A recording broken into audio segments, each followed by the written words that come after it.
Pour le 3e jeudi de suite, je me réveille dans un lit vide. Henri n'est pas là, et ce vide me surprend chaque matin. 48 ans ensemble, et maintenant, il ne reste que le creux de son oreiller et le silence. Je tends la main vers la table de chevet, cherchant mes lunettes à tâtons. Il est 7 heures du matin. Henri se levait toujours le premier pour nous préparer le café. Maintenant, je n'en fais qu'une seule tasse, et son goût est complètement différent. Nathan et Véronique doivent venir aujourd'hui. C'est leur 3e visite en 2 semaines, une fréquence sans précédent. Avant la mort d'Henri, ils venaient au mieux une fois par mois, généralement quand ils avaient besoin de quelque chose. Pourquoi tout cet intérêt soudain? Je sors lentement du lit, sentant mes articulations me faire mal. 76 ans, ce n'est pas rien. La maison près d'Aix-en-Provence, qu'Henri et moi avons achetée il y a 30 ans, me paraît soudain immense. 2 étages, 4 chambres, un salon avec une cheminée. Tout pour la grande famille que nous n'avons jamais eue. Seulement Nathan, notre fils unique, qui a toujours tenu de son père, non seulement par le physique mais aussi par le caractère, tout aussi têtu et ambitieux. Sauf que l'ambition d'Henri était associée au travail acharné, tandis que celle de Nathan était combinée à l'attente que tout lui tombe tout cuit dans le bec. En descendant les escaliers, je m'agrippe à la rampe plus fort que d'habitude. Hier, après le dîner préparé avec ce que Véronique avait laissé, j'ai de nouveau eu la nausée. Peut-être que la nourriture n'est pas fraîche. Mais Véronique insiste toujours sur le fait qu'elle achète tout au supermarché le plus cher. Il n'y a que le meilleur pour toi, Eva, dit-elle avec un sourire qui n'atteint jamais ses yeux. Dans la cuisine, j'ouvre le réfrigérateur et soupire en voyant des boîtes soigneusement rangées, étiquetées « Petit déjeuner jeudi »,« Déjeuner jeudi » et « Dîner jeudi ». Véronique a transformé mon frigo en une sorte d'armoire à pharmacie. Pas besoin de cuisiner, Eva. J'ai tout fait. Il suffit de réchauffer, m'avait-elle dit lors de sa dernière visite, en me regardant avec une expression qui se voulait bienveillante. Mais j'ai été institutrice pendant 35 ans, je sais reconnaître la fausse sollicitude quand je la vois. Je sors la boîte du petit déjeuner, mais au lieu de la réchauffer, j'en jette le contenu à la poubelle. Aujourd'hui, je vais me faire des toasts à l'avocat comme je les aime. Pas ce porridge sans goût que Véronique a décidé, pour une raison obscure, que je devais manger. Pendant que le grille-pain fonctionne, je regarde par la fenêtre notre jardin. Henri a toujours été fier de son jardin. Maintenant, les rosiers sont un peu sauvages et la pelouse a besoin d'être tondue. Peut-être que je demanderai au fils des voisins de m'aider. Nathan a suggéré d'engager un jardinier, mais j'ai refusé. Ce serait une autre partie de notre vie avec Henri qui disparaîtrait. Après le petit déjeuner, qui s'est déroulé sans nausée ni vertige, je décide de ranger un peu avant l'arrivée de Nathan et Véronique. Non pas que la maison soit en désordre. Je l'ai toujours gardée propre, mais je voulais occuper mes mains et mon esprit. En époussetant les photos sur la cheminée, je m'arrête sur notre photo de mariage avec Henri. C'est en 1976, nous sommes si jeunes et pleins d'espoir. Son bras est autour de ma taille et mes yeux sont tournés vers lui, pas vers l'objectif. Nous étions heureux. La sonnette me fait sursauter. Je n'ai pas entendu la voiture arriver. En regardant l'horloge, je suis surprise. Il n'est que 11 heures. Ils viennent d'habitude pour le déjeuner. Maman. Nathan entre sans attendre mon invitation dès que j'ouvre la porte. Véronique le suit avec un grand sac de courses. On a décidé de venir plus tôt, explique-t-elle avec ce même sourire forcé. Je voulais préparer le déjeuner ici, quelque chose de frais. Tu n'aurais pas dû te donner cette peine, je réponds, mais il se dirige déjà vers la cuisine. Nathan est comme d'habitude. Chemise chère, coupe de cheveux à la mode, montre qu'il exhibe constamment en retroussant ses manches. Il est vendeur de voitures et aime paraître plus prospère qu'il ne l'est vraiment. Je sais par Henri qu'ils ont des dettes, des crédits auto et une maison qu'ils ne peuvent pas se permettre. Mais Nathan a toujours voulu paraître plus riche que ses voisins. Véronique commence à déballer les courses, les disposant méthodiquement sur le plan de travail. « Comment te sens-tu, Eva ?» demande-t-elle sans me regarder. « Bien », je réponds, décidant de ne pas mentionner la nausée d'hier. J'ai préparé mon petit déjeuner moi-même aujourd'hui. Ses mains s'immobilisent un instant au-dessus de l'oignon qu'elle s'apprêtait à hacher. « Vraiment ? Et les boîtes que je t'avais laissées ? » J'avais envie de toast, je réponds simplement. Véronique échange un regard rapide avec Nathan. Mais, maman, intervient-il. Véronique te prépare des plats adaptés. À ton âge, tu dois faire attention à ce que tu manges. À mon âge, je répète, sentant une pointe d'irritation. Je suis assez grande pour décider de ce que je mange. Nathan soupire avec cette même expression, un mélange d'agacement et de condescendance qu'il a depuis l'adolescence. Très bien, fais comme tu veux. Je vais vérifier le toit. Papa disait que les tuiles fuyaient peut-être. Il part, me laissant seule avec Véronique, qui a déjà commencé à cuisiner.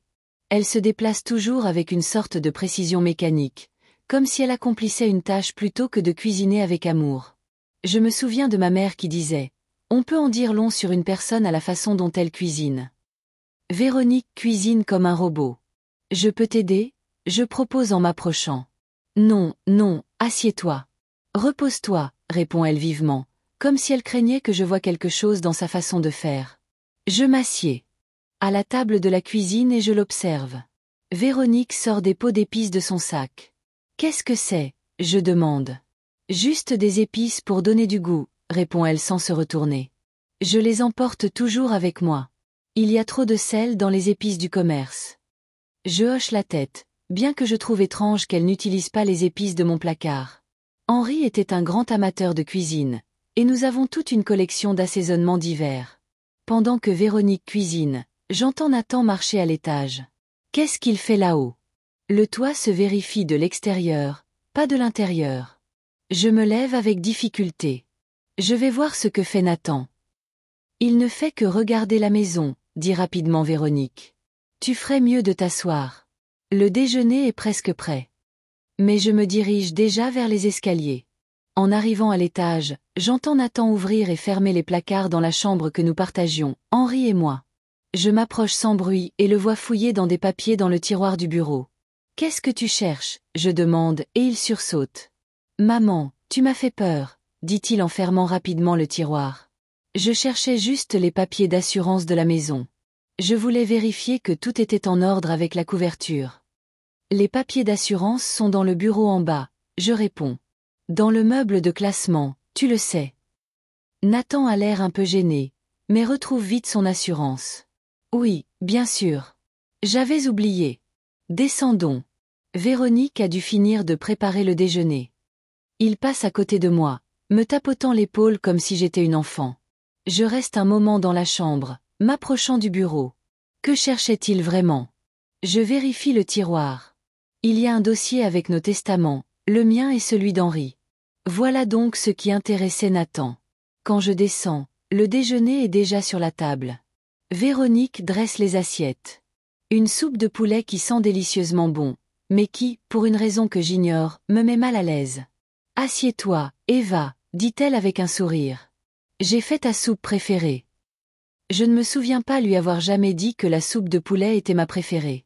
En fait, je préfère la soupe de tomates, mais je m'assieds et prends une cuillère. La soupe a l'air bonne, mais quelque chose me perturbe. « Prends tes médicaments d'abord, maman », dit Nathan en posant un verre d'eau et des pilules devant moi. Quels médicaments? Je ne me souviens pas que le docteur Moreau m'ait prescrit quelque chose de nouveau. Les vitamines que nous t'avons achetées la dernière fois, répond-il un peu agacé. Tu as oublié? Tu vois, maman, ta mémoire te joue des tours. Je n'ai pas oublié. Je n'ai jamais pris aucune des vitamines qu'ils m'ont apportées.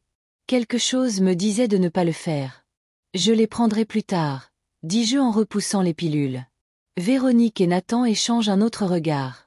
Maman, tu dois les prendre avec le repas, insiste Nathan. J'ai dit que je les prendrais plus tard, dis-je, surprise de ma propre fermeté. Nathan soupire mais n'insiste pas. Nous commençons à manger. Je goûte la soupe avec précaution. Elle a un goût étrange, difficile à identifier. Métallique, amer. Je n'arrive pas à mettre le doigt dessus, mais quelque chose ne va pas. C'est bon? Demande Véronique en m'observant attentivement. Très. Je mens et fais semblant de manger, mais je n'avale presque rien.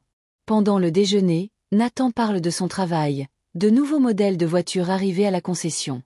Véronique hoche la tête et le complimente comme d'habitude. Il ne pose presque aucune question sur ma vie, sur la façon dont je fais face à la mort d'Henri. Il parle de moi à la troisième personne, comme si je n'étais pas là. Nous pensons que maman a besoin de plus de repos, dit Nathan à Véronique. Je suis tout à fait d'accord. À son âge, elle ne devrait pas se fatiguer avec les tâches ménagères. Je suis là, je leur rappelle. Et je suis parfaitement capable de m'occuper de la maison. Nathan sourit avec indulgence. Bien sûr, maman. Mais nous nous inquiétons pour toi. Depuis la mort de papa, tu es un peu ailleurs. Ailleurs. Je sens la colère monter en moi. Qu'est-ce que tu veux dire? Eh bien, tu oublies de prendre tes médicaments. Il fait un signe de tête vers les pilules non touchées.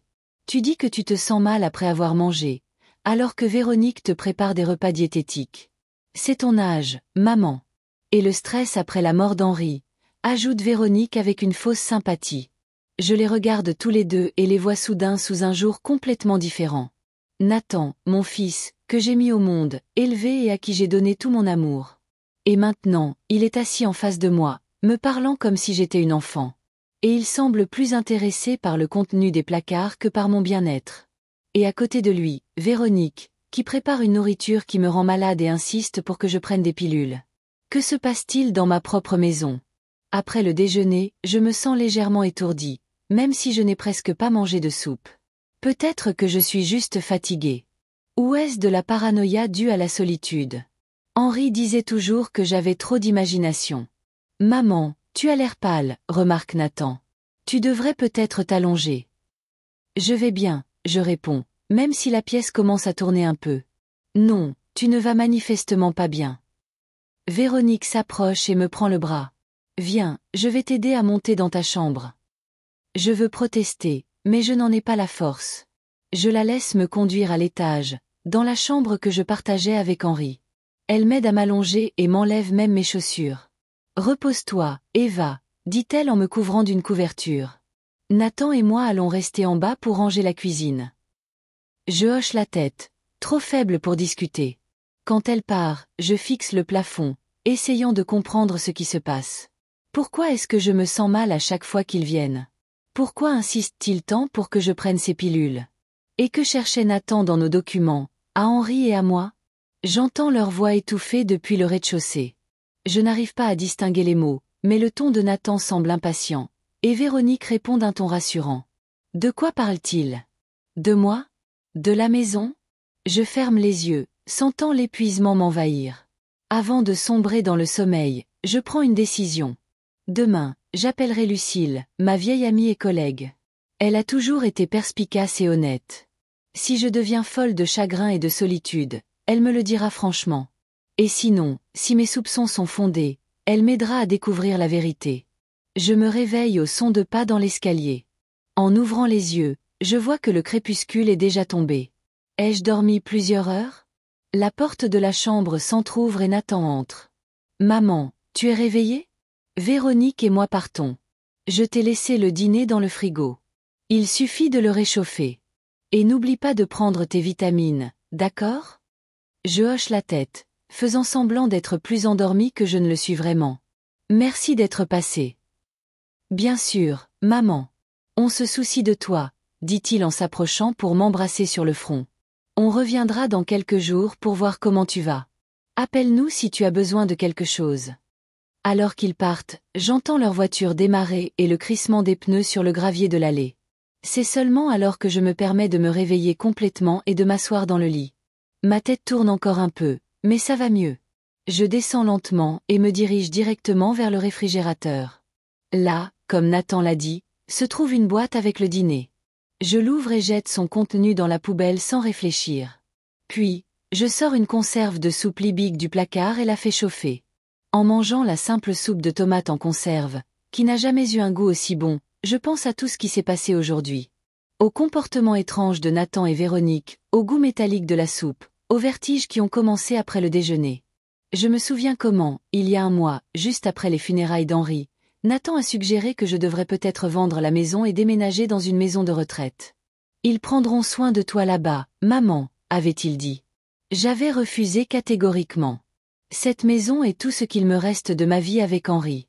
Nos souvenirs sont dans chaque recoin, dans chaque objet. Je ne suis pas prête à m'en séparer. Et puis, il y a 2 semaines, ces visites avec la nourriture et les vitamines ont commencé. Et à chaque fois qu'il partait, je me sentais mal. Je regarde mes mains, ridées, aux veines saillantes. 76 ans, c'est une vie assez longue. Peut-être que je deviens vraiment paranoïaque. Peut-être que Nathan a raison et que ce n'est que l'âge et le stress après la mort d'Henri. Mais quelque chose en moi, une sorte d'instinct de survie, me dit, non, ce n'est pas de la paranoïa. Quelque chose se passe, et je dois découvrir quoi. Je me dirige vers le téléphone et compose le numéro de Lucille. Elle répond à la 3e sonnerie. Allô, Lucille. C'est Eva, dis-je, soulagée d'entendre sa voix. J'ai besoin de te parler. C'est important. Lucille est arrivée le lendemain de mon appel. Elle a toujours été comme ça. Si vous avez besoin d'aide, elle laisse tout tomber et accourt. Nous nous sommes rencontrés il y a 40 ans, lorsque nous avons toutes deux commencé à travailler à l'école primaire des Pins. Elle enseignait les mathématiques, j'enseignais le français. Depuis lors, notre amitié a tout enduré, les divorces les siens, pas les miens, les maladies, les joies et les pertes. Je l'ai accueillie à la porte, et elle m'a immédiatement serré dans ses bras. Lucille sentait toujours le savon à la lavande et les bonbons à la menthe qu'elle suçait constamment depuis qu'elle avait arrêté de fumer dans les années 60. « Eva, ma chère. » Elle s'est reculée et m'a regardé attentivement. « Tu as l'air pâle. »« Entre, ai-je dit, la conduisant dans le salon où j'avais déjà préparé du thé et des biscuits. Lucille s'est assise dans le fauteuil en face de moi, posant son sac bombé à côté d'elle. Elle transportait toujours la moitié de sa maison avec elle, comme aimait à le plaisanter Henri. Alors, a-t-elle commencé sans préambule. Raconte-moi ce qui se passe. J'ai pris une profonde inspiration et j'ai commencé à tout lui raconter. Les visites de Nathan et Véronique, la nourriture qui me rendait malade, les pilules qu'ils appelaient des vitamines, la façon dont Nathan avait fouillé dans nos documents. Lucille a écouté sans m'interrompre, plissant seulement les yeux de temps en temps lorsque je mentionnais des détails particulièrement troublants. Tu vois, ai-je conclu. Je ne sais pas si je deviens folle de chagrin ou si quelque chose se passe vraiment. Lucille a posé sa tasse de thé et m'a pris la main. Eva, je te connais depuis 40 ans. Tu n'es ni folle ni paranoïaque. Si tu sens que quelque chose ne va pas, c'est probablement le cas. Ces paroles m'ont apporté un soulagement. Quelqu'un me croyait. Ne me prenez pas pour une vieille femme sénile. Que devrions-nous faire, ai-je demandé. D'abord, Lucille a plongé la main dans son sac sans fond. J'ai apporté ça. Elle a sorti un petit carnet relié en cuir et un stylo. Commence à tout noter. Chaque visite, ce qu'ils apportent, ce que tu manges, quels symptômes apparaissent ensuite. Date, heure, tout. Si quelque chose se passe vraiment, nous avons besoin de preuves. J'ai pris le carnet. Il était neuf, avec des pages blanches attendant des mots qui pourraient changer ma vie. Et ensuite, a poursuivi Lucille, sortant un récipient en plastique de son sac. S'ils apportent à nouveau de la nourriture ou des pilules, mets-en un peu là-dedans. Mon neveu travaille dans un laboratoire. Il peut vérifier ce qu'il y a dedans. Tu penses qu'il pourrait? Je n'ai pas pu finir la phrase. Je ne pense rien du tout, a dit fermement Lucille. Je veux juste qu'on en soit sûr. C'est peut-être juste une coïncidence et ta mauvaise santé est liée à autre chose. Mais il vaut mieux vérifier. J'ai hoché la tête, ressentant un étrange mélange de peur et de soulagement. Peur à l'idée que mon propre fils puisse me vouloir du mal. Soulagement de ne plus être seul. En attendant, Lucille s'est levée. Je vais rester avec toi quelques jours. On dira que je suis venue te soutenir après la mort d'Henri. Ce ne sera même pas un mensonge. Tu n'es pas obligé. Ne discute même pas. Elle a levé la main, arrêtant mes objections. J'allais te rendre visite de toute façon, et en plus, je veux voir ton fils et sa femme de mes propres yeux. Ce soir-là, après que Lucille soit rentrée chez elle pour prendre ses affaires, je me suis assise dans ma chambre et j'ai ouvert le carnet. Sur la première page, j'ai écrit « Journal d'observation d'Eva Lambert ». Puis, j'ai commencé à noter tout ce dont je me souvenais des dernières visites de Nathan et Véronique. Jeudi 27 juin. Nathan et Véronique sont arrivés vers 14 heures. Véronique a apporté de la nourriture dans des boîtes, soupe de poulet et ragoût de légumes. Après le déjeuner, j'ai eu mal à la tête et la nausée. Vendredi 28 juin. Faiblesse toute la journée. Lundi 1er juillet. Nathan et Véronique sont arrivés à 17 heures. Ils ont apporté un gratin et une salade de fruits. Véronique a insisté pour que je prenne des vitamines. J'ai fait semblant de les avaler, mais je les ai jetés. Après le dîner, j'ai eu de forts vertiges et j'ai vomi pendant la nuit. Jeudi 4 juillet. Ils sont arrivés à 11 heures, plus tôt que d'habitude. Véronique a préparé le déjeuner dans ma cuisine. La soupe avait un goût étrange. Nathan cherchait quelque chose dans nos documents. Après leur départ, vertige et faiblesse. En regardant ses notes, j'ai senti un frisson me parcourir l'échine. Le schéma était trop évident pour être une coïncidence. Mais que faisait-il exactement? Et pourquoi? Mes pensées ont été interrompues par la sonnerie du téléphone. C'était Nathan. Maman, ça va? Sa voix semblait inquiète, mais maintenant, je n'étais plus sûre de sa sincérité. Ça va, ai-je répondu, essayant de donner à ma voix un ton normal. Lucille vient me rendre visite pour quelques jours. La pause à l'autre bout du fil a été courte mais perceptible. Lucille, ton amie de l'école. Oui, elle veut me soutenir après la mort de ton père. Oh. Autre pause. C'est bien. Tu ne devrais pas être seule.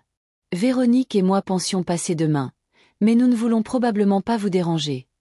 Vous ne dérangerez pas, ai-je dit, souhaitant soudain qu'ils viennent pendant que Lucille était là. Venez pour le dîner. Lucille serait ravie de vous voir. Non, non, a répondu rapidement Nathan. Nous avons beaucoup à faire demain. Nous passerons un autre jour. Après la conversation, je suis restée assise, fixant mon téléphone. Nathan ne voulait clairement pas rencontrer Lucille. Craignait-il qu'elle remarque quelque chose, ou ne voulait-il tout simplement pas partager mon attention avec quelqu'un d'autre? Le lendemain, Lucille est arrivée avec une valise et des sacs de course. Je vais nous préparer un vrai repas, a-t-elle dit en déballant les sacs dans la cuisine.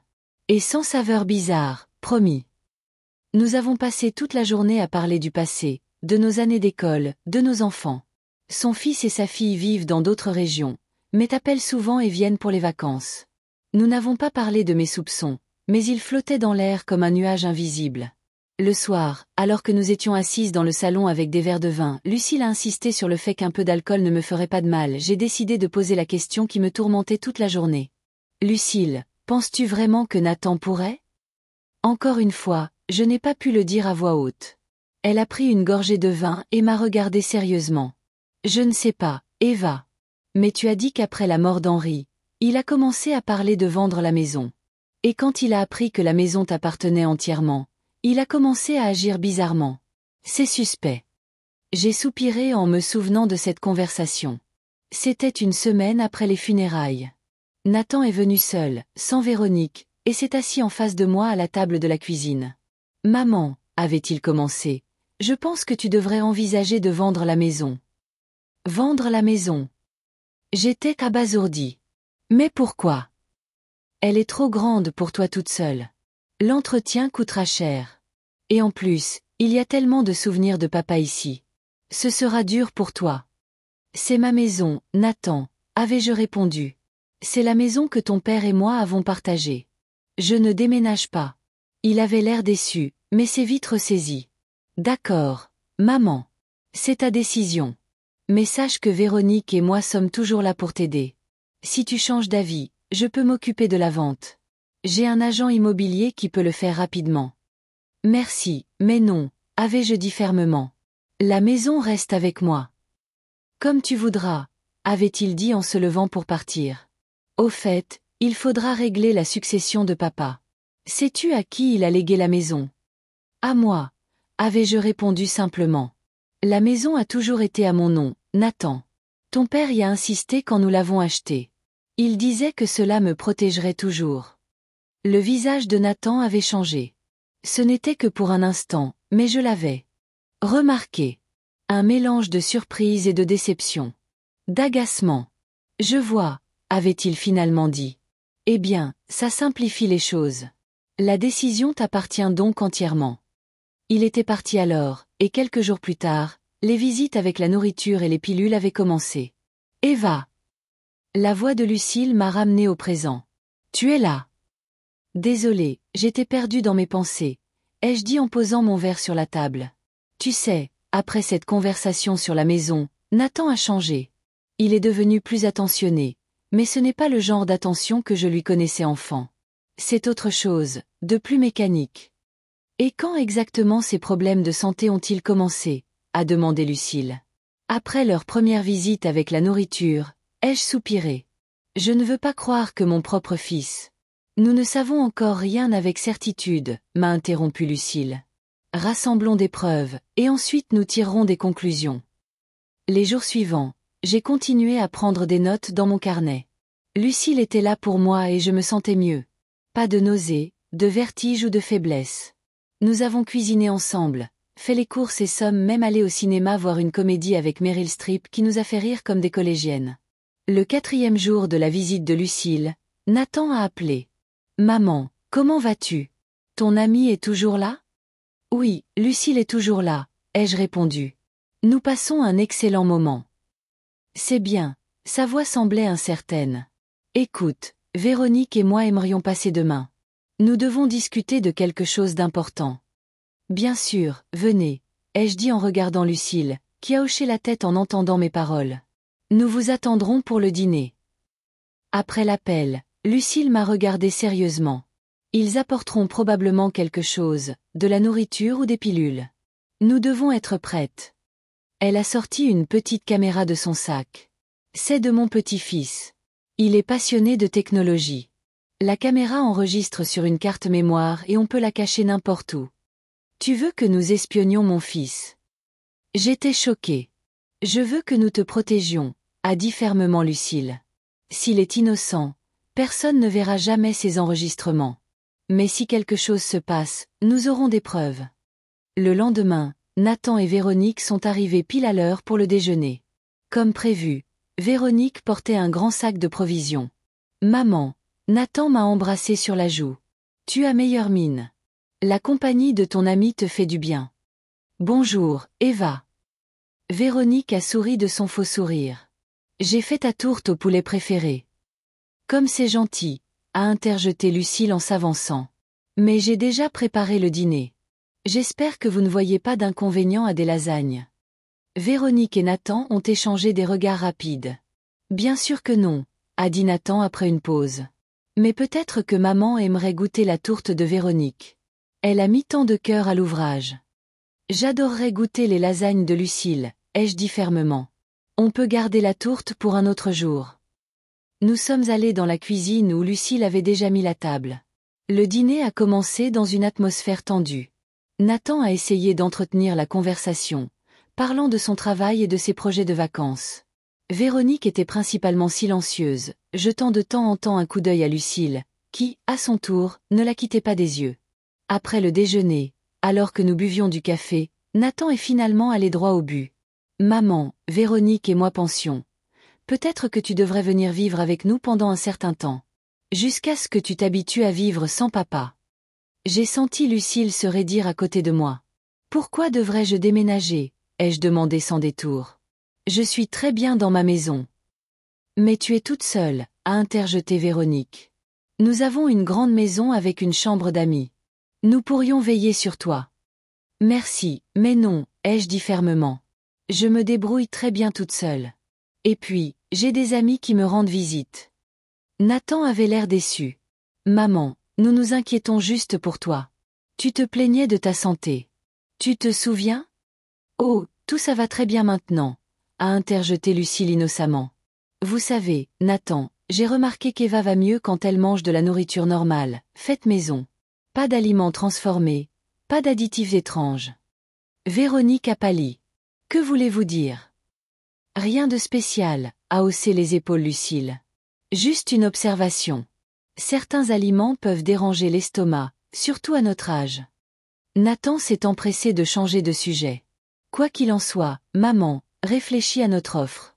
Tu n'as pas à décider tout de suite. » En partant, Véronique a laissé la tourte dans le réfrigérateur malgré mes protestations selon lesquelles ce n'était pas nécessaire. Dès que leur voiture s'est éloignée, Lucille a sorti le récipient et y a mis un morceau de tourte. « J'emmène ça à mon neveu demain.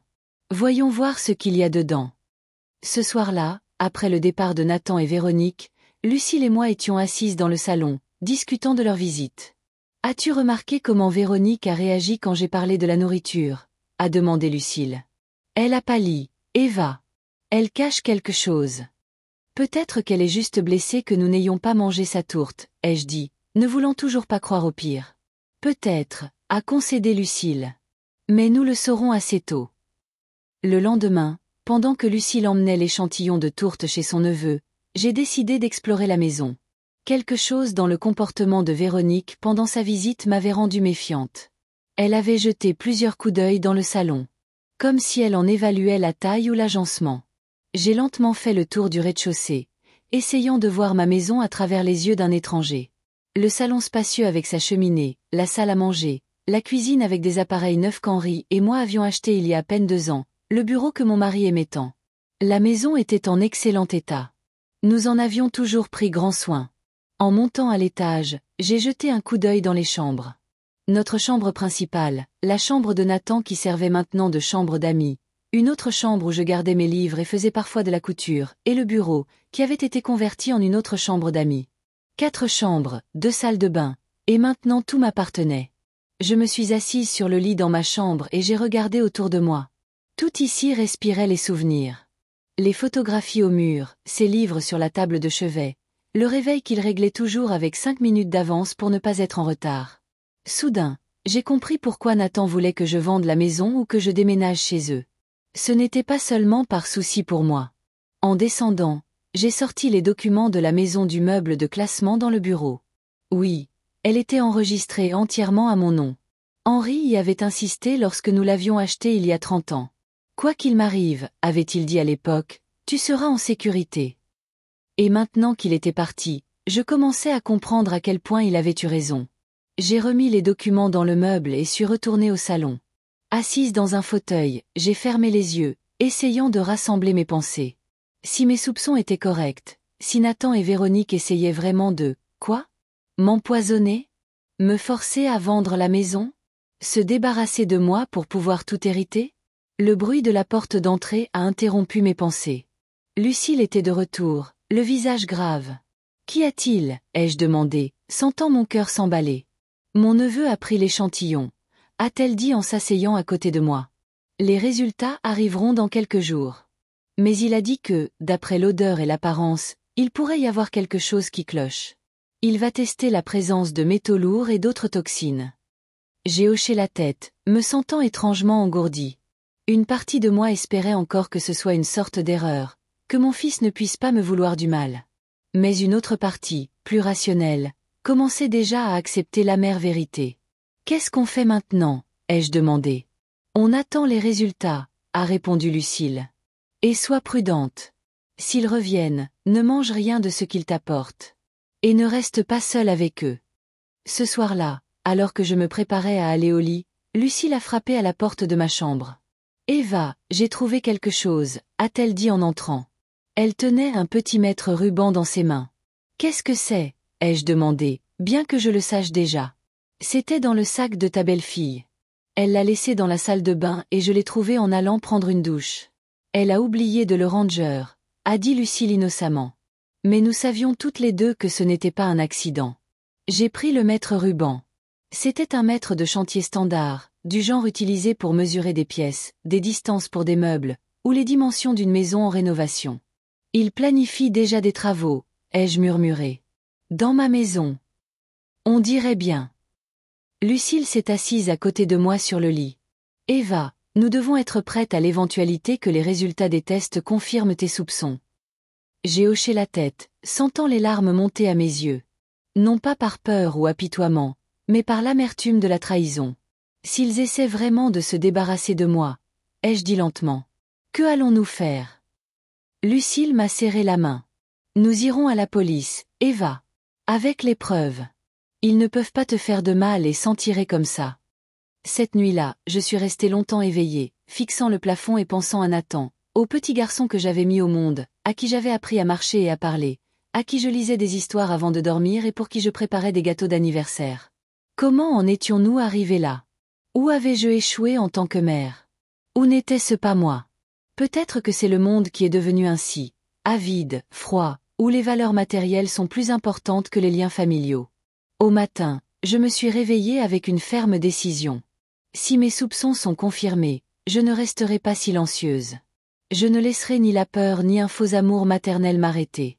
Si Nathan et Véronique essaient vraiment de m'empoisonner, ils en répondront devant la loi. Au petit déjeuner, j'ai partagé mes pensées avec Lucille. Tu as raison, a-t-elle dit en nous servant du café. Tu ne peux pas les laisser faire ça, même si c'est ton fils. Tu sais, ai-je dit en prenant une gorgée de mon café chaud. Quand Henri est mort, je pensais que le pire était derrière moi. Qu'est-ce qui pourrait être pire que de perdre son mari après presque 50 ans de mariage? Mais ça, être trahi par son propre fils. C'est pire. Lucille a posé sa main sur la mienne. Tu es forte, Eva. Tu l'as toujours été, et tu surmonteras ça aussi. Ce jour-là, nous avons décidé de prendre plus de mesures. Lucille a installé la petite caméra dans la cuisine, la pointant vers le plan de travail où Véronique cuisinait habituellement.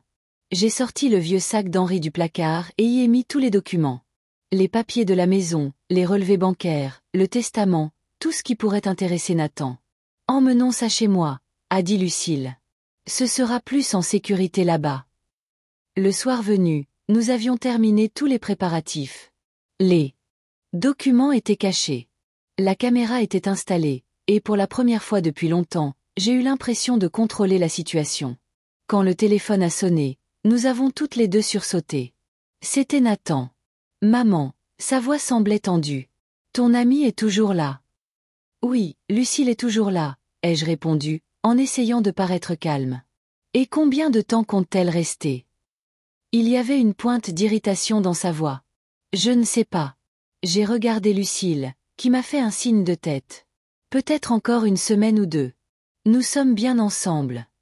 Il y a eu une pause à l'autre bout du fil. Je vois. Maman, nous devons parler de la maison, de ton avenir. C'est important. D'accord. Ai-je accepté? Venez demain pour le dîner. Lucille sera là aussi. Je préférerais qu'on parle seul, a insisté Nathan. S'il s'agit de ma maison, Lucille peut être présente, ai-je dit fermement.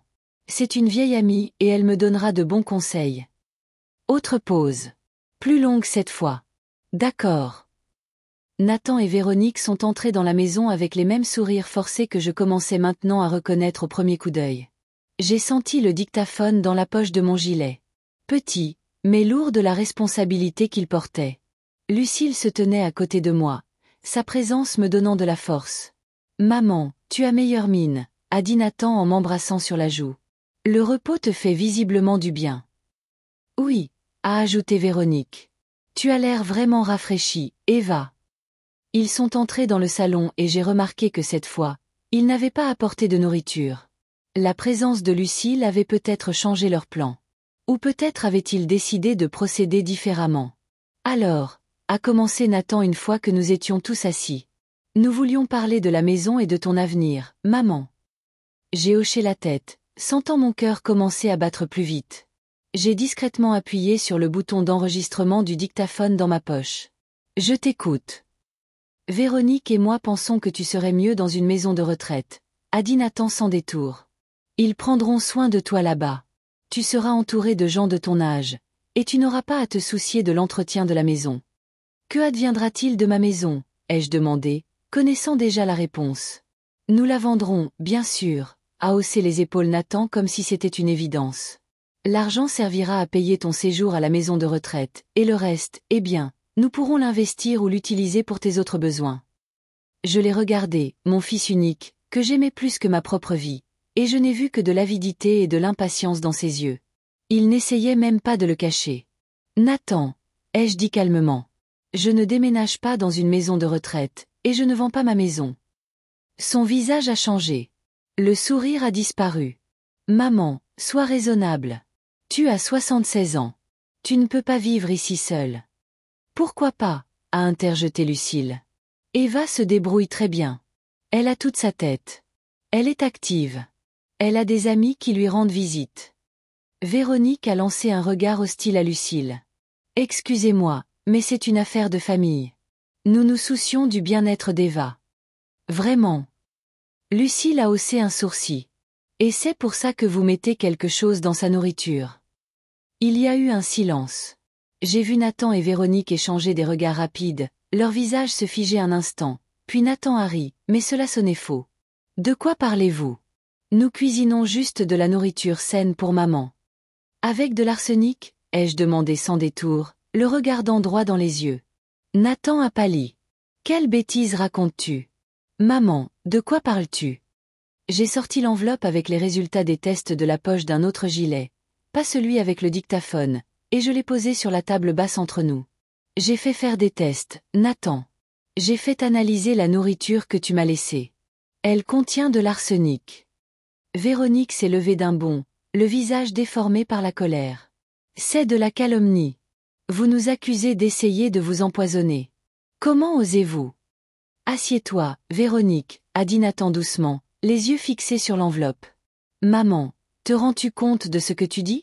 Tu accuses ton propre fils de tentative de meurtre. J'espère que je me trompe, ai-je répondu, sentant les larmes monter à mes yeux, mais les retenant. Prouve-moi que j'ai tort, Nathan. Il a pris l'enveloppe et l'a ouverte, parcourant les résultats des tests. Son visage était inexpressif, mais ses mains tremblaient légèrement. C'est un faux, a-t-il dit finalement. N'importe qui pourrait imprimer un bout de papier comme ça. Alors faisons-le tester officiellement, a suggéré Lucille. Appelons la police, donnons-leur des échantillons de la nourriture que vous avez apportée, et laissons-les faire une analyse. Nathan a jeté le papier sur la table. C'est absurde. Maman, penses-tu vraiment que moi, ton fils, j'essaierai de t'empoisonner? Pourquoi? Pour la maison, ai-je répondu simplement. Tu as toujours voulu cette maison. Et quand tu as découvert qu'elle m'appartenait entièrement et que je n'allais pas la vendre? C'est de la paranoïa, s'est exclamée Véronique. Vous êtes une vieille femme malade qui voit des complots partout. Surveillez votre langage, a dit sèchement Lucille. Vous parlez à la mère de votre mari. Nathan a levé la main, arrêtant Véronique. Maman, écoute. Je comprends que ça a été dur pour toi depuis la mort de papa. Tu te sens seule, peut-être même abandonnée. Mais nous accuser d'essayer de te tuer, c'est trop. Nous sommes ta famille. Nous ne voulons que ton bien. Sa voix semblait sincère, et pendant un instant, j'ai failli le croire. Presque. Mais... Ensuite, je me suis souvenu du goût métallique de la soupe, des vertiges, de la faiblesse, de la nausée. Je me suis souvenu de lui fouillant dans les documents, de Véronique mesurant les pièces. Si vous êtes innocent, ai-je dit, vous ne vous opposerez pas à une enquête officielle. Nathan a soupiré, feignant la patience. Très bien, maman. Si ça peut te rassurer, faisons le test. Mais je te préviens, quand les résultats reviendront négatifs, nous aurons une conversation sérieuse sur ta santé mentale et la nécessité pour toi de te faire aider. Marché conclu, ai-je accepté. Après leur départ, Lucille et moi sommes restés assises en silence pendant un long moment. Finalement, elle a demandé, « Qu'en penses-tu » ? Ils savent qu'ils sont foutus, ai-je répondu. Nathan n'a accepté une enquête officielle que parce qu'il est sûr que nous n'irons pas à la police. Il pense que je ne pourrai pas porter plainte contre mon propre fils. Qu'est-ce que tu vas faire ? Je me suis levée, me sentant soudainement déterminée. Appeler l'inspecteur Martin, lui faire envoyer ses hommes pour recueillir des preuves, et aussi, je veux parler au docteur Moreau. Le lendemain, Lucille et moi sommes allés à la clinique du docteur Moreau. Il était notre médecin de famille depuis plus de 20 ans, avait suivi la santé d'Henri jusqu'à la fin, et je lui faisais plus confiance qu'à n'importe quel autre médecin. Le docteur Moreau nous a accueillis dans son bureau où tout était resté inchangé depuis des années. Les mêmes diplômes au mur, le même bureau à l'ancienne, les mêmes photos de sa famille. Cette constance m'a toujours rassurée. Eva, il s'est levé pour me saluer. C'est bon de vous voir. Vous avez l'air troublée. Je lui ai présenté Lucille et nous nous sommes assises. Puis je lui ai tout raconté, les visites de Nathan et Véronique, la nourriture au goût de métal, les symptômes, les résultats du test d'arsenic. Le docteur Moreau a écouté attentivement, son visage devenant de plus en plus sérieux. L'arsenic, a-t-il dit pensivement quand j'ai eu fini. Un poison classique. Les symptômes que vous décrivez correspondent à un empoisonnement à l'arsenic. Et vous dites que la police est déjà au courant. Oui, ai-je hoché la tête. Mais j'ai besoin de votre rapport médical. Je veux que mon état et la cause possible soient officiellement documentés. Le docteur Moreau a hoché la tête. Bien sûr. Je vais vous faire une prise de sang pour analyse et nous ferons un examen complet. S'il y a vraiment de l'arsenic dans votre système, nous le trouverons, et je vous donnerai un rapport officiel qui pourra être utilisé au tribunal si cela en arrive là. Il a fait une pause, puis a ajouté, « Eva, je connais Nathan depuis qu'il est enfant. C'est difficile de croire qu'il soit capable de ça. Mais en tant que médecin, j'ai vu toutes sortes de choses, et je sais de quoi les gens sont capables quand il s'agit d'héritage ou de biens. » Après la clinique, Lucille et moi sommes allés au commissariat. L'inspecteur Martin nous a rencontrés et nous a conduites dans son bureau. Nous avons un enregistrement de votre conversation, a-t-il dit, mais malheureusement, il n'y a pas d'aveu direct. Cependant, compte tenu des résultats de l'analyse de la nourriture et de votre témoignage, nous avons suffisamment de motifs pour ouvrir une enquête. Nous avons obtenu un mandat de perquisition pour leur domicile.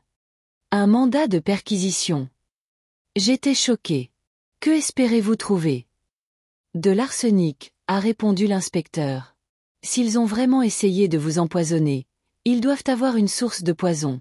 De nos jours, ce n'est pas si facile d'acheter de l'arsenic, surtout en quantité suffisante pour empoisonner quelqu'un. Je me suis souvenu que Véronique travaillait dans un cabinet dentaire. Aurait-elle pu avoir accès à des produits chimiques? J'ai partagé cette pensée avec l'inspecteur. Intéressant, a-t-il noté dans son carnet. Nous allons vérifier ça aussi. Quand je suis rentré à la maison, j'ai ressenti un étrange mélange d'émotions. Détermination, amertume, peur et, étonnamment, soulagement. Maintenant que l'enquête officielle était en cours, je n'étais plus seul dans mes soupçons. La justice, avec ses protocoles, ses procédures et son impartialité, se dressait maintenant entre moi et mon fils, dont je savais maintenant avec certitude qu'il avait tenté de me tuer. Lucille est restée avec moi quelques jours de plus. Nous attendions les résultats de la prise de sang du docteur Moreau et des nouvelles de l'inspecteur Martin. Nathan n'a pas appelé ni n'est passé, ce qui était étrange. Il appelait généralement le lendemain de nos rencontres pour prendre de mes nouvelles. Ils font profil bas, a dit Lucille au petit déjeuner le 3e jour après notre visite à la police. Ils savent que nous nous doutons de quelque chose et attendent, ou planifient quelque chose de nouveau, ai-je ajouté, et nous nous sommes tus toutes les deux, pensant à ce dont Nathan et Véronique pourraient encore être capables. Le téléphone a sonné, interrompant nos sombres pensées. C'était le docteur Moreau. Eva, a-t-il dit sérieusement. Les résultats sont là. J'aimerais que vous veniez à la clinique. Il vaut mieux en discuter en personne. 1 heure plus tard, nous étions assises dans son bureau, regardant les papiers qu'il avait étalés devant nous. Des graphiques, des chiffres, des termes médicaux. Rien de tout cela ne signifiait grand-chose pour moi. Mais l'expression du docteur Moreau disait tout. De l'arsenic a été détecté dans votre sang, a-t-il dit sans détour. Le niveau n'est pas mortel, mais il est significativement supérieur à la normale. Cela confirme un empoisonnement systématique à petite dose. J'ai hoché la tête, me sentant étrangement engourdi. C'était une chose de le suspecter, mais une autre d'en avoir la confirmation médicale. Qu'est-ce que cela signifie pour ma santé, ai-je demandé. L'arsenic est éliminé du corps avec le temps, a répondu le docteur Moreau. Mais une exposition répétée peut entraîner des conséquences graves. Des dommages au foie, aux reins, au système nerveux. C'est une bonne chose que nous l'ayons découvert maintenant. Il a fait une pause, puis a ajouté, j'ai préparé un rapport officiel pour la police. Avec ces résultats, ils auront des preuves sérieuses contre Nathan et sa femme. Alors que nous quittions la clinique, mon téléphone a sonné. Le numéro était inconnu. Madame Lambert, ici Carla Morrison du cabinet dentaire Sourire Radieux. Je suis l'infirmière en chef. On m'a dit que la police s'intéressait à notre employée, Véronique Lambert, et à son accès aux produits chimiques. J'ai pensé que je devais vous contacter directement. Mon cœur s'est mis à battre la chamade. Oui, c'est exact. Savez-vous quelque chose? J'ai remarqué quelque chose d'étrange dans notre inventaire il y a quelques mois, a dit Carla. Certains produits chimiques manquaient, y compris des composés contenant de l'arsenic. Nous les utilisons en très petite quantité pour certaines procédures dentaires. J'ai mené une enquête interne, mais je n'ai pas pu déterminer qui les avait pris. Maintenant que la police pose des questions sur Véronique. Vous pensez que c'était elle? Ai-je terminé pour elle? Je n'ai aucune preuve, a dit rapidement Carla, mais elle avait accès à l'armoire à produits chimiques. Et les disparitions ont commencé à peu près au moment où elle a commencé à faire des gardes de nuit, restant souvent seule au cabinet. Je l'ai remerciée pour l'information et lui ai demandé de contacter l'inspecteur Martin. Elle a accepté et nous avons mis fin à la conversation. Encore plus de preuves, a dit Lucille quand je lui ai raconté l'appel. L'étau se resserre, Eva. Quand nous sommes rentrés à la maison, nous avons trouvé un message sur le répondeur de l'inspecteur Martin nous demandant de le rappeler dès que possible. J'ai immédiatement composé son numéro. Madame Lambert, a-t-il dit quand je me suis présentée. Nous avons des nouvelles. Nous avons effectué une perquisition au domicile de votre fils et de sa femme. Dans leur chambre, dans un placard, nous avons trouvé un flacon de poudre blanche. L'analyse préliminaire indique qu'il s'agit d'arsenic. De plus, nous avons trouvé des notes sur l'ordinateur de Véronique concernant les dosages et les symptômes de l'empoisonnement à l'arsenic. Je me suis assise, sentant mes jambes se dérober sous moi. Les avez-vous arrêtés? Pas encore, a répondu l'inspecteur. Nous rassemblons toutes les preuves pour rendre le dossier inattaquable. Mais nous avons mis leur maison sous surveillance. Ils ne s'échapperont pas. Après cette conversation, je suis restée assise en silence pendant un long moment, essayant de donner un sens à tout ce qui s'était passé. Mon fils, mon Nathan, que j'ai mis au monde, élevé et à qui j'ai donné tout mon amour, il a vraiment essayé de me tuer. Pour une maison, pour de l'argent. Comment te sens-tu? A demandé Lucille en s'asseyant à côté de moi. Vide, ai-je répondu honnêtement. Et un étrange sentiment de soulagement. Maintenant, je connais la vérité, aussi amère soit-elle. Ce soir-là, Lucille et moi avons décidé d'installer une autre caméra dans le salon, au cas où Nathan et Véronique décideraient de revenir. Je ne pensais pas qu'ils oseraient, sachant que nous les soupçonnions, mais il valait mieux être prudent. Le lendemain a apporté un nouveau rebondissement. Le docteur Moreau a appelé tôt le matin. « Eva, a-t-il dit, je viens de parler à l'inspecteur Martin. Il m'a demandé de vous examiner à nouveau et de prélever des échantillons de cheveux pour analyse. Les cheveux conservent les traces d'arsenic plus longtemps que le sang et peuvent révéler un historique de l'empoisonnement. 1 heure plus tard, il était chez moi avec une mallette médicale et un mandat officiel pour prélever des échantillons.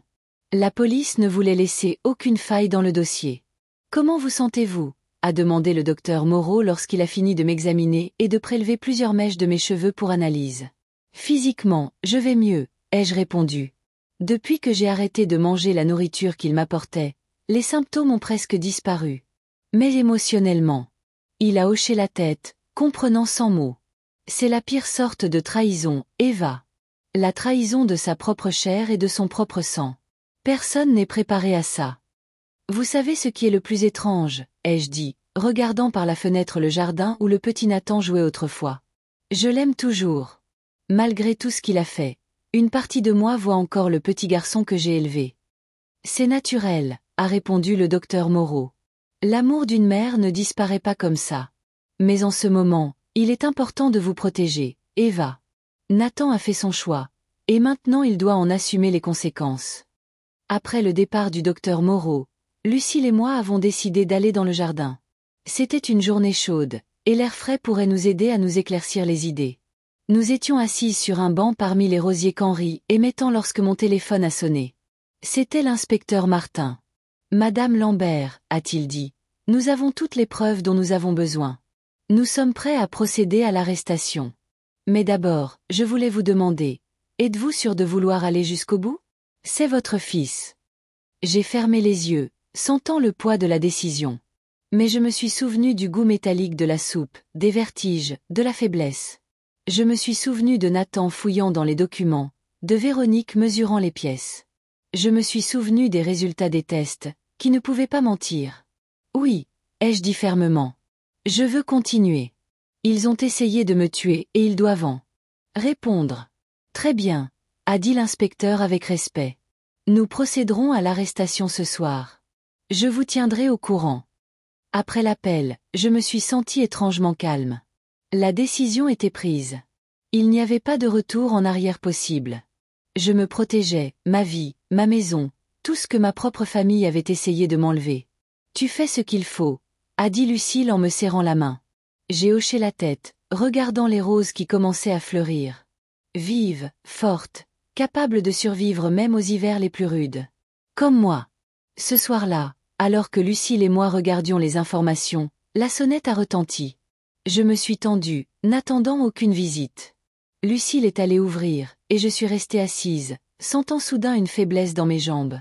1 minute plus tard, elle est revenue avec l'inspecteur Martin. « Madame Lambert », a-t-il dit en s'asseyant en face de moi. « Je voulais vous informer personnellement que nous avons arrêté votre fils et sa femme. Ils sont en garde à vue et seront inculpés de tentative d'assassinat. » J'ai hoché la tête, incapable de prononcer un mot. Lors d'une perquisition de leur voiture, Nous avons trouvé une autre fiole d'arsenic et des notes sur la façon d'accélérer le processus, a poursuivi l'inspecteur. Il semble qu'il prévoyait de passer à des mesures plus agressives après votre dernière conversation. Ont-ils dit quelque chose, ai-je demandé, trouvant enfin ma voix. Véronique accuse votre fils de tout. Elle dit que c'était son idée et qu'elle ne faisait que l'aider. Nathan garde le silence et demande un avocat. Typique, ai-je pensé. Nathan a toujours fui ses responsabilités. Même enfant, c'était toujours la faute de quelqu'un d'autre. Quelle est la suite, ai-je demandé. Demain, le tribunal fixera la caution, mais compte tenu de la gravité des accusations, ils resteront très probablement en détention provisoire jusqu'au procès. Ensuite, il y aura une audience préliminaire où le procureur présentera les preuves, et si le juge les estime suffisantes, l'affaire ira en jugement. Il a fait une pause, puis a ajouté, « Vous devrez témoigner, Madame Lambert. Êtes-vous prête à le faire ?» J'ai regardé la photo d'Henri sur la cheminée. Qu'aurait-il fait à ma place? Je connaissais la réponse. Il a toujours défendu la vérité, même quand elle était douloureuse. Oui, ai-je dit. Je suis prête à dire la vérité. Après le départ de l'inspecteur, Lucille et moi sommes restés longtemps assises en silence. Finalement, elle a demandé, « Comment te sens-tu » Étrangement, ai-je répondu. Soulagée et triste à la fois. Ils sont en état d'arrestation. Je ne suis plus en danger. Mais en même temps, j'ai perdu mon fils, Lucille. Même s'il sort de prison dans quelques années, il ne sera plus jamais mon fils. Lucille m'a serré dans ses bras, et je me suis enfin permis de pleurer. Non pas de peur ou de douleur, mais d'un sentiment de perte profond et insupportable. Pas une perte physique, mais une perte émotionnelle. La perte de la confiance, de l'amour, de la famille. Le lendemain matin, le docteur Moreau a appelé. « Eva » a-t-il dit, « j'ai appris la nouvelle. L'inspecteur Martin m'a informé de l'arrestation. Comment allez-vous » Je tiens bon, ai-je répondu. C'est difficile, mais je vais m'en sortir. Je n'en doute pas, a-t-il dit avec confiance. Vous avez toujours été forte. Mais ce n'est pas pour ça que j'appelle. Les résultats de votre analyse de cheveux sont arrivés, et ils confirment un empoisonnement chronique à l'arsenic au cours des 2 à 3 derniers mois. C'est une preuve solide, Eva. Avec ça, plus les autres preuves, le procureur aura un dossier en béton. Après avoir parlé au médecin, j'ai décidé de sortir dans le jardin. J'avais besoin d'air frais. J'avais besoin de sentir la vie autour de moi. J'étais assise parmi les rosiers d'Henri quand Lucille a appelé. « Eva » a-t-elle dit, « je viens de parler à mon neveu. Il a examiné de plus près ce morceau de tourte et a découvert que l'arsenic n'était pas seulement ajouté à la pâte. Il était concentré dans certaines zones, là où Véronique s'attendait probablement que tu manges. Ce n'était pas un empoisonnement accidentel, Eva. C'était soigneusement planifié. » J'ai hoché la tête, même si elle ne pouvait pas me voir. C'était logique. Véronique avait toujours été méthodique, même dans sa méchanceté. « Merci, Lucille, ai-je dit, pour tout. Je n'aurais pas pu y arriver sans toi. »« C'est à ça que servent les amis, » a-t-elle répondu simplement. Ce soir-là, assise dans ma maison, qui était maintenant un refuge sûr plutôt qu'un lieu de danger, j'ai sorti un vieil album photo. Des photos de Nathan enfant, adolescent, jeune homme. Quand est-ce que tout a mal tourné? Quand mon fils aimant s'est-il transformé en un homme capable de planifier froidement la mort de sa propre mère? Peut-être avait-il toujours été ainsi, et je n'avais tout simplement pas voulu le voir. Ou la vie l'avait-elle changé, l'avait-elle rendu dur, avide, impitoyable? Je ne connaissais pas la réponse, et je ne la connaîtrai peut-être jamais. En fermant l'album, je me suis approchée de la fenêtre. Il commençait à faire nuit dehors, mais les roses dans le jardin étaient encore visibles. Des taches de couleurs vives dans le crépuscule grandissant. La vie continuait, malgré tout. Et la mienne aussi. Le lendemain, l'inspecteur Martin m'a appelé. « Madame Lambert, a-t-il dit, le tribunal a refusé la mise en liberté sous caution. Votre fils et sa femme resteront en détention provisoire jusqu'au procès. De plus, de nouvelles informations ont été révélées. Lors de la perquisition de leur domicile, nous avons trouvé des plans de rénovation de votre maison, datés d'avant le décès de votre mari. Il planifiait cela depuis longtemps. » J'ai senti un frisson me parcourir l'échine. Avant la mort d'Henri. Cela signifiait qu'ils attendaient sa mort, peut-être même. L'espéraient. Et puis ils s'en sont pris directement à moi. Merci pour l'information, ai-je dit doucement. Il y a autre chose, a ajouté l'inspecteur. Véronique a accepté de coopérer avec l'enquête en échange d'une réduction de peine. Elle a fourni tous les détails de leur plan, y compris les doses exactes d'arsenic qu'il ajoutait à votre nourriture et le délai dans lequel ils espéraient atteindre leur objectif. J'ai fermé les yeux, les imaginant assis autour d'une table, discutant de la quantité d'arsenic à ajouter pour me tuer, mais en faisant passer cela pour une mort naturelle. Comment ils planifiaient mes funérailles, les rénovations de ma maison, leur nouvelle vie sans moi. Merci, inspecteur, ai-je répété. Tenez-moi au courant. Après cette conversation, j'ai décidé d'appeler le docteur Moreau. J'avais besoin de conseils médicaux, mais aussi d'un soutien amical. Eva, a-t-il dit en entendant ma voix, j'allais justement vous appeler. Les résultats de vos derniers tests sont arrivés. L'arsenic commence à quitter votre système, mais ce sera un long processus. J'aimerais mettre en place un plan de traitement pour accélérer la désintoxication. Nous avons convenu de nous voir le lendemain.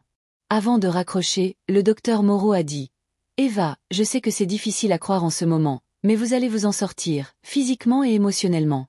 Vous êtes une femme forte. » Ces mots m'ont rappelé Henri, qui disait toujours la même chose. Peut-être avaient-ils tous les deux raison. Ce jour-là, j'ai beaucoup pensé à l'avenir. À comment continuer à vivre après une telle trahison. À savoir si je pourrais un jour refaire confiance aux gens. À ce qu'il adviendrait de Nathan et Véronique lorsque le tribunal rendrait son verdict. Le soir, Lucille est arrivée avec des nouvelles.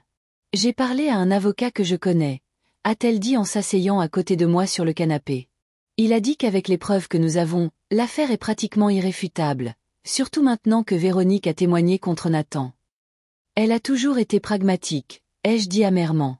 Même maintenant, elle ne pense qu'à elle-même.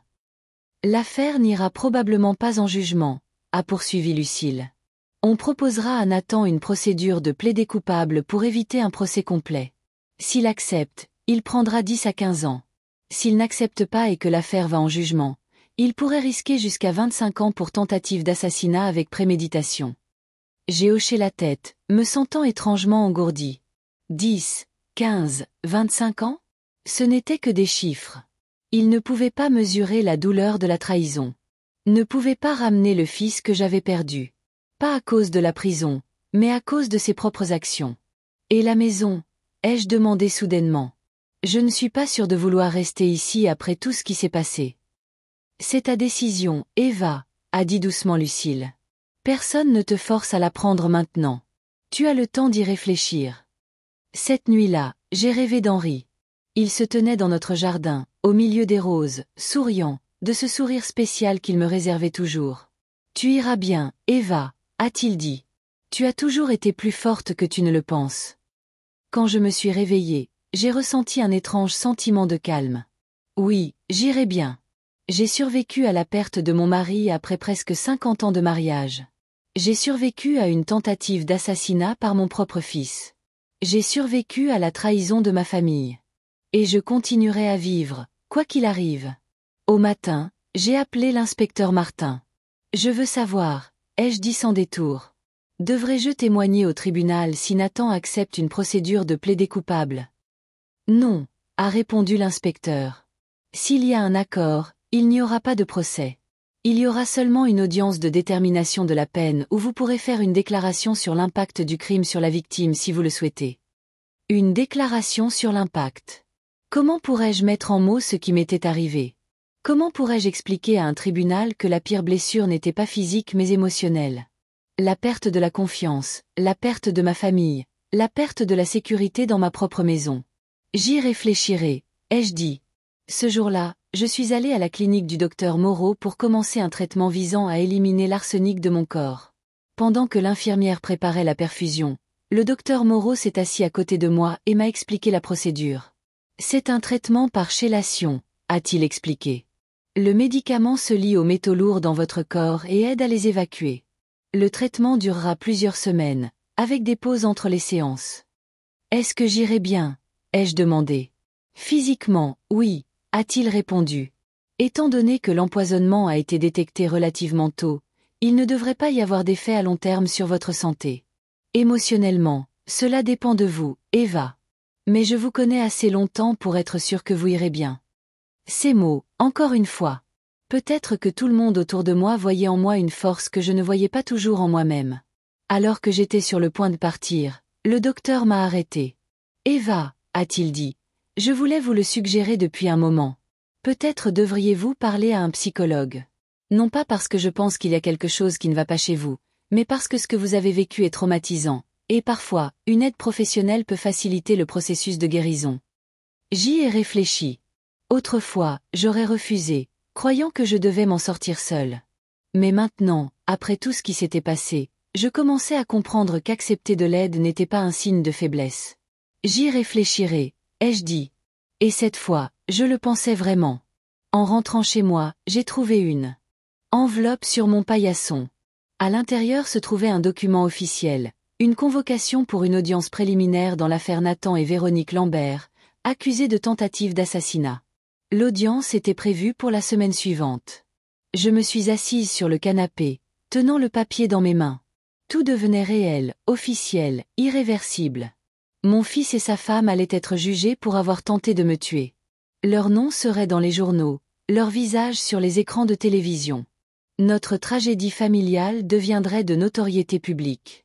Je ne savais pas si j'étais prête pour ça, mais je n'avais pas le choix.